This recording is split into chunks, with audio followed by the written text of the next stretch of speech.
Welcome to the New Thinking for a New World podcast, where we explore the most pressing issues that are challenging and changing our societies. We are looking for new thinking and new solutions wherever we can find them. Listen as host Alan Stoga, the Tallberg Foundation's chairman, challenges his guests for analysis, ideas and actions. Together, we can help make our world at least a bit better. At times of rapid societal change like those we are now living through, the academy can be a radical platform for experimentation and new thinking, or a bastion of conservatism. Indeed, within any great university, there are inevitably competing views about the right mix of experimentation and unchanging principle, about whether society ought to change, and about the sustainable pace of change as that inevitably occurs. These issues are important in periods of profound social and economic, political transformation, like the 60s. They may be even more vital in times of accelerating technological changes like today, when the contours of literally what is life, what does it mean to be human, are being debated. Does a research university have a special obligation to think about those kinds of issues and to think about the ethics of what's happening in its laboratories? How do university leaders prepare students not just to cope with this kind of change, but to lead in a world which is changing at an exponential pace? Indeed, what do you teach today that won't be irrelevant literally tomorrow? The University of Pavia was established by Emperor Charles IV in 1361, making it one of the oldest universities in the world. Francesco Svelto, a distinguished electrical engineer, is now the university's rector. He has the remarkable opportunity to build a university of the future on a centuries-old foundation. Welcome, Francesco, to New Thinking for a New World. Thank you. Let's talk about Pavia to start. What is special about your university, other than that it is one of the oldest there is? I would say that our university, being in Pavia, is one example of a city campus university. With that, I mean that the university and the city are a kind of indistinguishable, because I would say that the city is very old, but university, as you were saying, is 660 years old, and they have grown up together.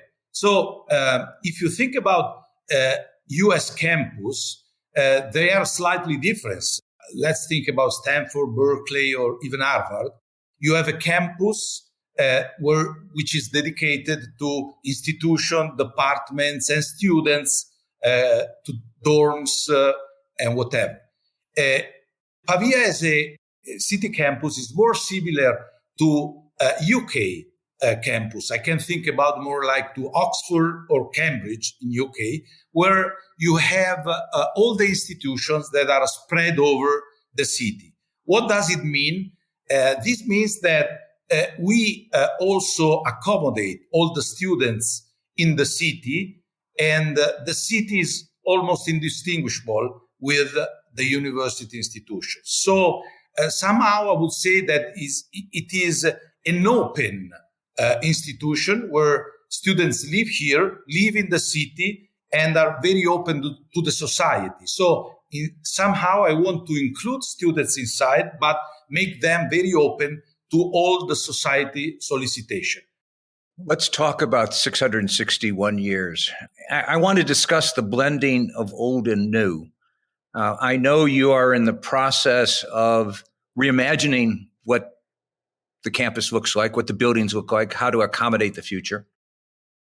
From an architectural perspective, but also an educational perspective, I'm a firm believer that context matters. How, for your students, your faculty, your researchers, what is it like to be surrounded by literally hundreds of years of beauty and antiquity, but to be thinking about modern and more importantly, future problems? Does it promote a different way of learning, do you think? Well, let me say that in these years, Pavia is in a very interesting and dynamic period of time, because in few years we will be renovating, renewing, and building almost 70% of all our university buildings. This in particular means that in the historical portion of the city, where we have very nice and historical places, we are profoundly renovating everything.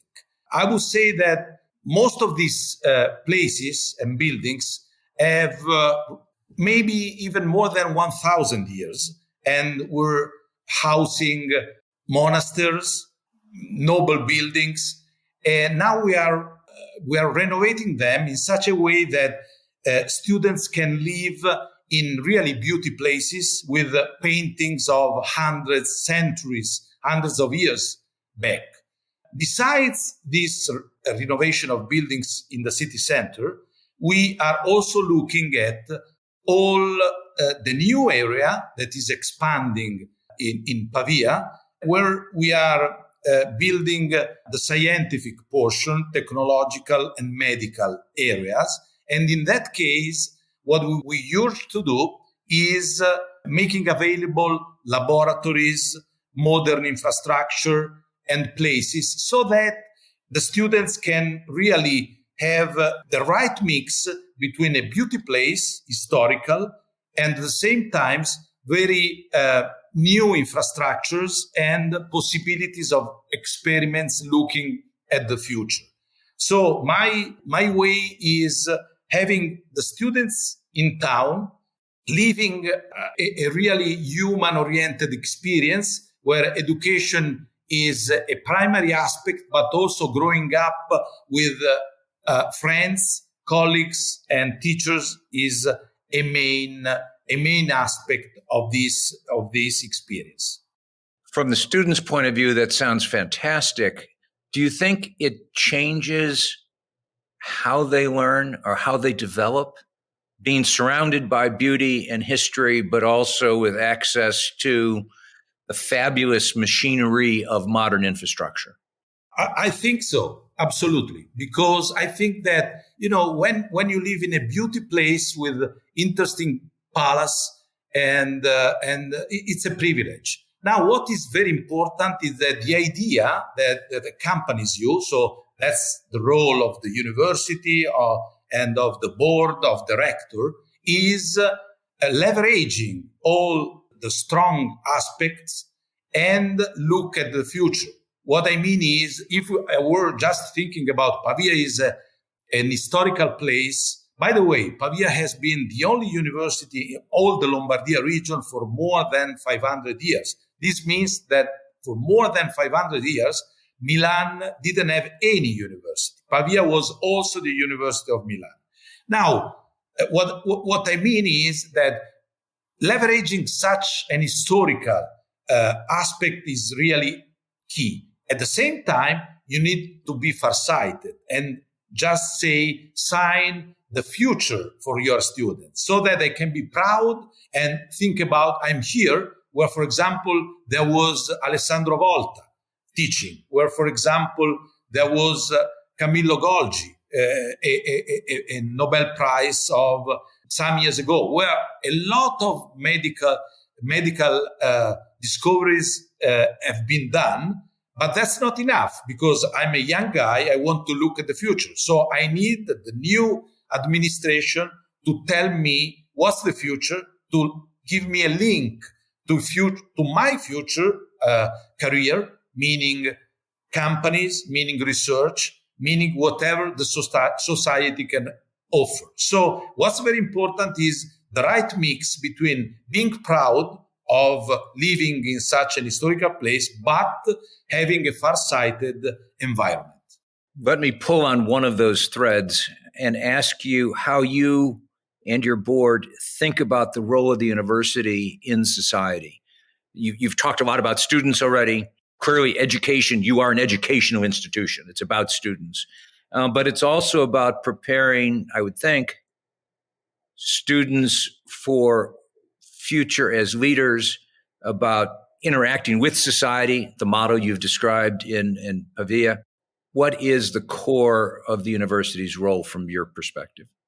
I think that nowadays it's very important that we react to all the stimulus that society is giving. For example, we are assisting to an impressive acceleration of many research fields where, think about a doctor, I wouldn't say of the future, but even a doctor of today that doesn't have any knowledge about technology, about some engineering aspects. How can he be a good surgeon, and how can he be a good to make diagnosis if he doesn't know anything about engineering? So what we are doing with our university is trying to mix the different knowledge so that a student at the end of his path will really have many different disciplines, and afterwards during his work he will be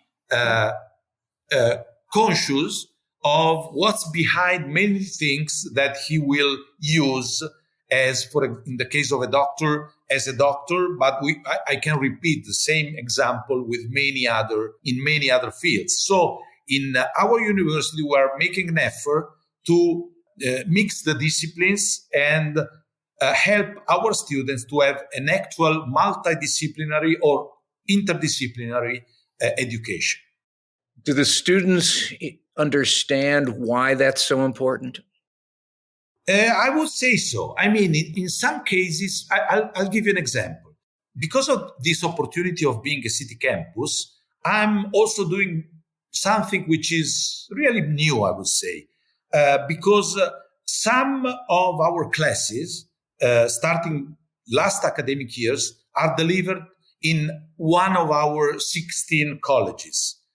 These classes are classes that can complete the education in the several areas where we teach at University of Pavia. But at the same time, some of these classes are very transversal. Like you can say here, you can have a class about sustainability, about environment, about politics, about public speaking. And in that case, they decide to access these classes or they do not. Now, depending on how attractive is such a class and how attractive is the teacher, because in that case, I select teachers also from outside the university, maybe a big journalist, maybe another professor of another place, maybe a manager of a company. Now, depending on the attractiveness of the teacher and the class, I eventually have hundreds of requests to come to that class. So this means that they understand and appreciate these, despite being an engineer or a student of engineering or a student of philosophy, they want to access this transversal course. So this means they understand. They need to be open and they need to have more knowledge and be interested in many disciplines. At the same, in the example of before, where I said for students of medicine, we offer also engineering. In that case, depends. Maybe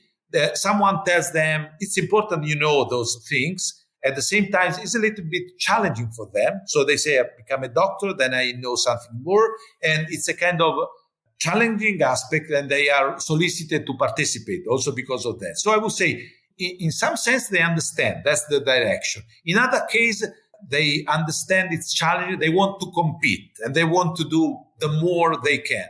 So I would say they understand, and they are keen to new stimulus.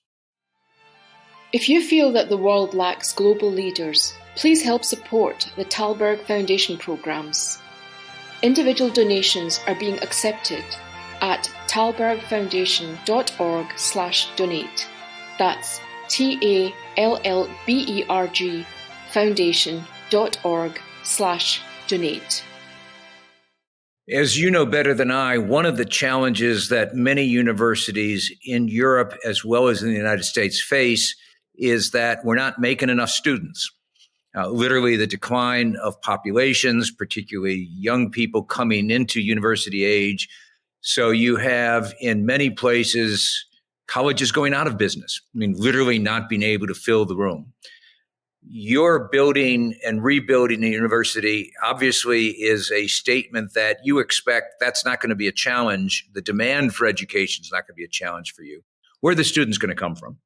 Thank you very much. This is a very smart and interesting question. And I would start saying that it's not true that I think that Pavia will not suffer from a possible decrease in the number of students. Now, the point is, if I look at the future, what's my strategy? And my strategy is we are a university campus, and the way is being more a university campus. And the pandemia told me that this is absolutely the way to go. What do I mean? If we are a kind of intermediate, in an intermediate situation where we are not anymore a really city campus, meaning that, okay, University of Pavia is in Pavia, but nothing more than that. It has been in this way for centuries, and at some point you don't even understand what's the difference between a university in Pavia and a university in Milan. Then this is not the right strategy. The right strategy is saying, come here, because this is where students in those 5 years, 7 years, whatever it is, need to be to have the real university flavor, which means a human experience and the same place for all the students, the same institutional research, but also places where they play music, where you drink a beer, all easy to reach in 15 minutes. So in that sense, I said, I need to be attractive. In order to be attractive, I need to have more places to accommodate the students in the city, and I need to be to share the beauty of the city with them.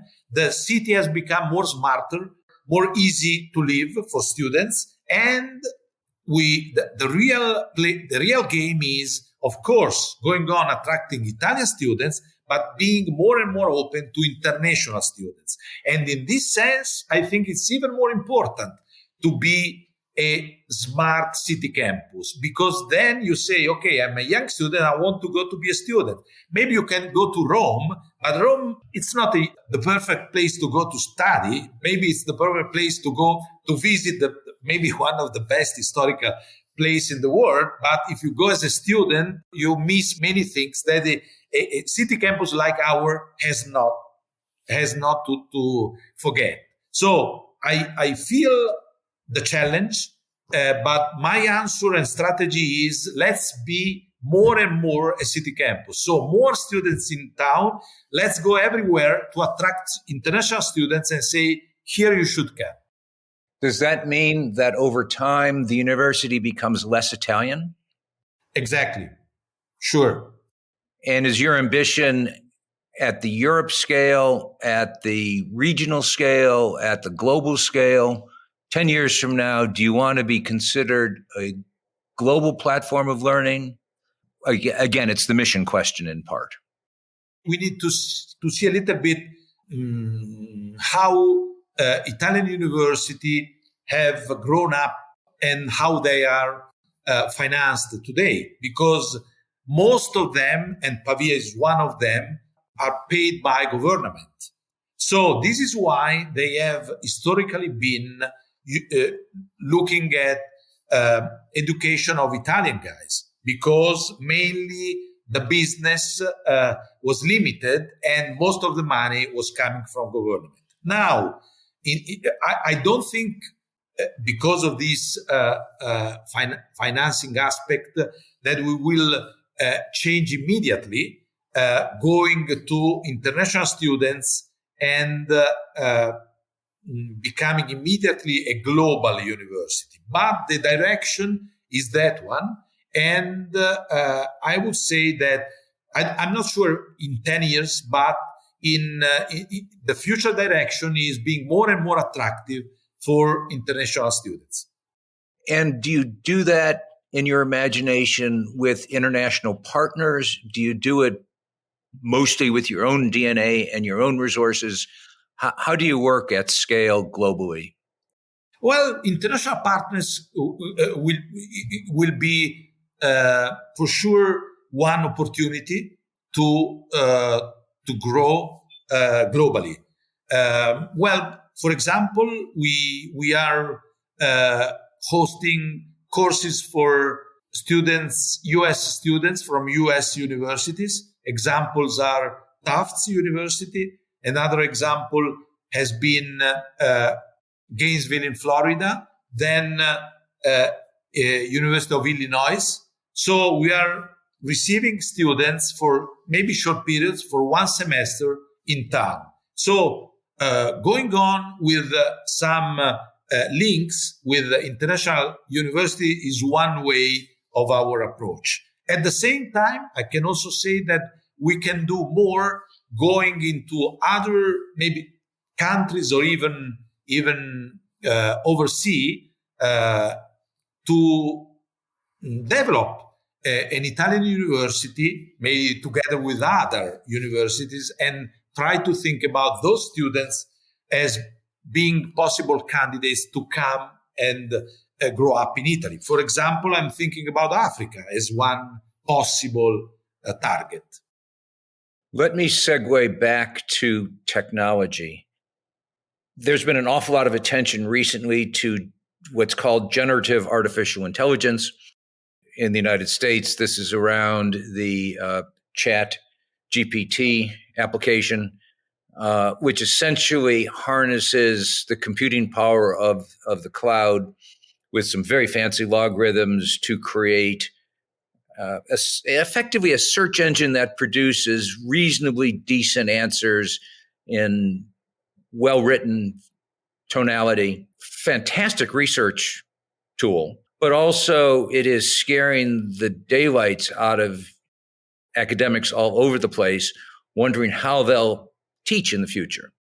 And this is sort of a silly example at the moment, but it's headed in the right direction, that clearly the power of AI, the increasing understanding of how the brain works, the merger between those two, neuroscience and artificial intelligence, has got to in some ways be a profound challenge to someone in your business of the academy. Not just how do you keep students from cheating? You can't. Students always cheat. Been true for the last couple thousand years, will always be true. That's not the issue. The issue is how do you get students to learn, and how do you leverage that technology, or maybe how do you just let the technology do all the work? This is another very good question. Well, apart from saying that we're going to have a seminar or an open discussion, and I will take part to this open discussion next week about ChatGPT as an example. But more in general, I would say that this is a very interesting and probably the most recent example. But if we look also at many other aspects about technology, we can say that there are plenty of novelties that are probably going to change the way we need to look at educating. Meaning, in some sense, that we need to use the technology in the best way and not wait saying, okay, education has been that way for many years and it will continue in that way. If we speak in business terms, some of the things that we were used to do and the way we were delivering our contents now are becoming more commodities. So technology is stimulating us to change the way we can teach. I make an example. In the future, I expect teaching becoming more and more student-centered. So I'm not being in class for 40 minutes and I took my own and the student just listen and write down what I'm saying, maybe formulas and whatever without any interaction. The basic things can be even registered and delivered to the students, but the methods, the analysis, the direction to the students still has to be given by a professor or by someone else. So the way you could think about it is I can provide many more things that I used to do. For example, we have always been giving the students a book or notes.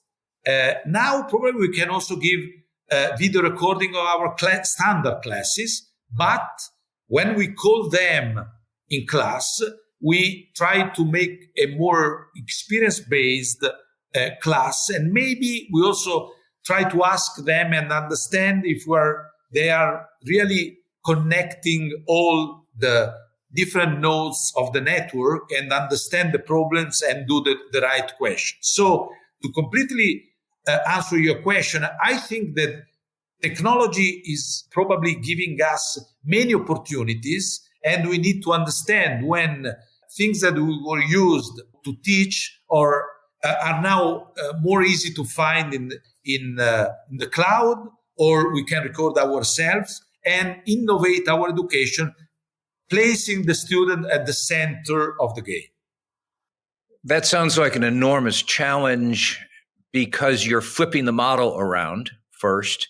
And second, it requires, probably demands, that the student be better than maybe students have sometimes been in the past, because you're putting them in charge of their education in a sense. They will come out with a better education, no doubt, but don't you run the risk of losing a lot of people along the way?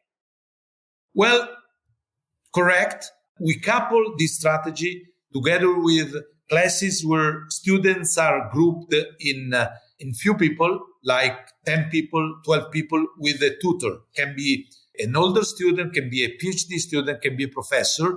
And in these small groups, we have a surplus of teaching, of exercises, of interaction, where they can raise all the questions they have when they are not understanding, so that they don't lose track.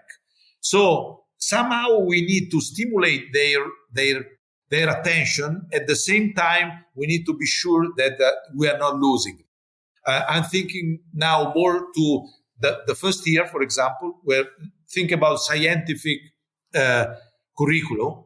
In that case, we have mathematics, physics. The first year is very challenging for the students. In that case, we make these small groups. At the same time, probably teaching all the years the same thing from the professor on the board with 300 of people in class.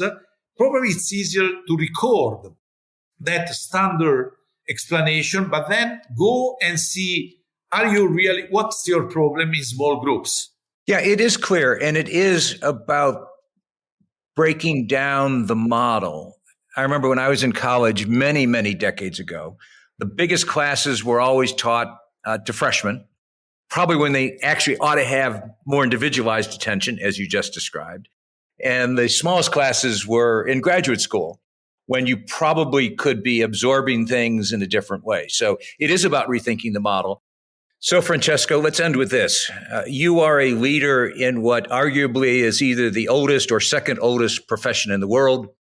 Some things never change and some things change constantly. And clearly you are a change agent working very hard to change how not just an individual institution functions, but how a sector functions, how people learn. So let me end by asking a very simple question. What is your theory of change? How do we make change happen? Well, thanks a lot for this question. My attitude is the following. I think that the university has to be in the middle between the young generation and society.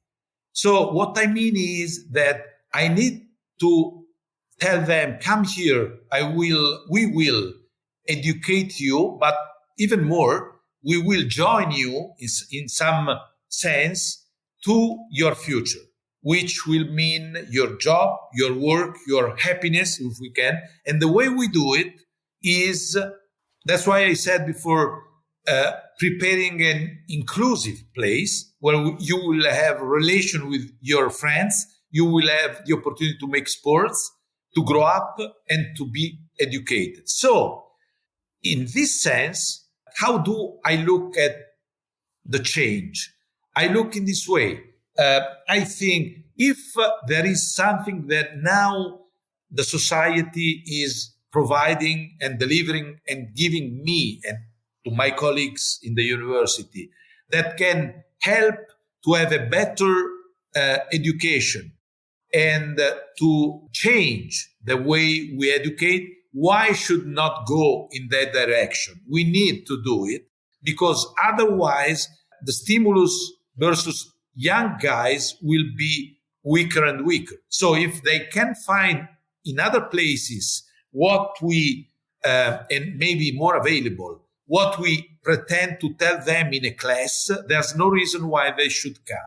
So if technology or in general progress is telling us that we need to change and to look at the future, still remaining a reference for the young generation and for the future after education, then we need to go in that direction. This is the way I look at change. So I don't want to change just because it has to be done. I think a lot about it, but at some point I say, if there's something we can do better, leveraging technology or whatever, not only technology, we need to do it. If it's just because others are doing, not necessarily I want to do. As I told you before, I don't believe to e-learning universities to replace universities like my university, like Harvard University, like Stanford or whatever. They are doing a different job. In my view, they can be perfect to upskilling, reskilling for workers, for whatever. But if I think about being in the middle between a young guy and his future, I think I need to do many more things, but still leverage technology to change. Otherwise, there's no reason why they should come to me, to my class, if at some point it's just a commodity. So I think that younger teacher can, of course, will come first. The older one will be more conservative, but at the end of the game, if I push them, if I stimulate in a good way, we will go to this change in a relatively fast way. Well, thank you for that. And thank you for this conversation. These are important topics we need to keep on revisiting. We are in an era of change. We can't manage it, but we need to leverage it. And that's what you're trying to do at the University of Pavia. So thank you very much, Francesco. Alan, thank you very much. Thank you for joining us. Please rate our show on Apple Podcast and subscribe. Meanwhile, you can find us on Facebook, Twitter, and Instagram. Or you can subscribe to our newsletter at tallbergfoundation.org to learn more about our work. That's TALLBERG foundation.org. Thank you, and we'll be back again next week for another episode of Tallberg's New Thinking for a New World. This podcast was brought to you through the generous support of SNF, the Stavros Niarchos Foundation.